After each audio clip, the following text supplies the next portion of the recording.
जय हिंद दोस्तों, स्वागत है आपका आपके अपने YouTube channel learning point with Abhishek sir पर।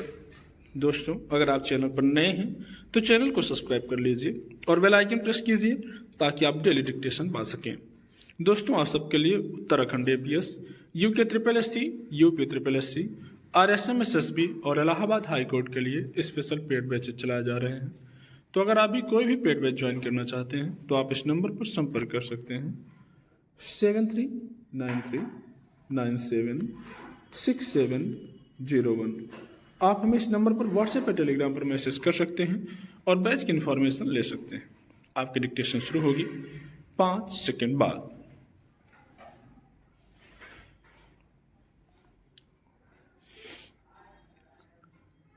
वे भारतीय लोकतंत्र को समझते थे। वे यह भी जानते थे कि लोकतंत्र का मजबूत रहना कितना जरूरी है। आपातकाल के समय उन्होंने दमनकारी कांग्रेस सरकार का जमकर विरोध किया, यातनाएं झेली, जेल जाकर भी संविधान के हित का संकल्प दोहराया। राजग की स्थापना के साथ उन्होंने गठबंधन की राजनीति को नए सिरे से परिभाषित किया।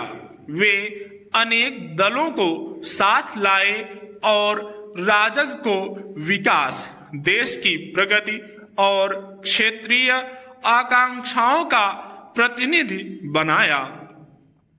प्रधानमंत्री पद पर रहते हुए उन्होंने विपक्ष की आलोचनाओं का जवाब हमेशा बेहतरीन तरीके से दिया। वे ज्यादातर समय विपक्षी दल में रहे, लेकिन नीतियों का विरोध तर्कों और शब्दों से किया। एक समय उन्हें कांग्रेस ने गद्दार तक कह दिया था। उसके बाद भी उन्होंने कभी असंसदीय शब्दों का इस्तेमाल नहीं किया। उनमें सत्ता की लालसा नहीं थी। 1996 में उन्होंने जोड़ तोड़ की राजनीति न चुनकर इस्तीफा देने का रास्ता चुन लिया। राजनीतिक षड्यंत्रों के कारण 1999 में उन्हें सिर्फ एक वोट के अंतर के कारण पद से इस्तीफा देना पड़ा। कई लोगों ने उनसे इस तरह की अनैतिक राजनीति को चुनौती देने के लिए कहा, लेकिन प्रधानमंत्री अटल बिहारी वाजपेयी शुचिता की राजनीति पर चले। अगले चुनाव में उन्होंने मजबूत जनादेश के साथ वापसी की। संविधान के मूल्य संरक्षण में भी उनके जैसा कोई नहीं था। डॉक्टर श्यामा प्रसाद के निधन का उन पर बहुत प्रभाव पड़ा था। वे आपातकाल के खिलाफ लड़ाई का भी बड़ा चेहरा बने।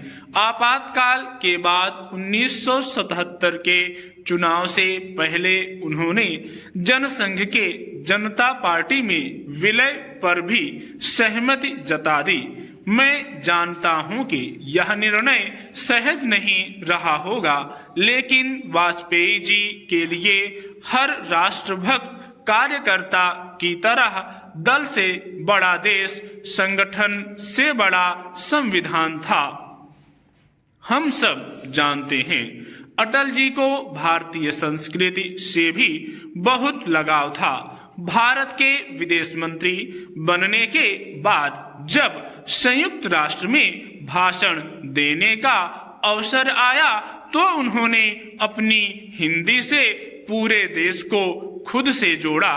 पहली बार किसी ने हिंदी में संयुक्त राष्ट्र में अपनी बात कही। उन्होंने भारत की विरासत को विश्व पटल पर रखा। उन्होंने सामान्य भारतीय की भाषा को संयुक्त राष्ट्र के मंच तक पहुंचाया।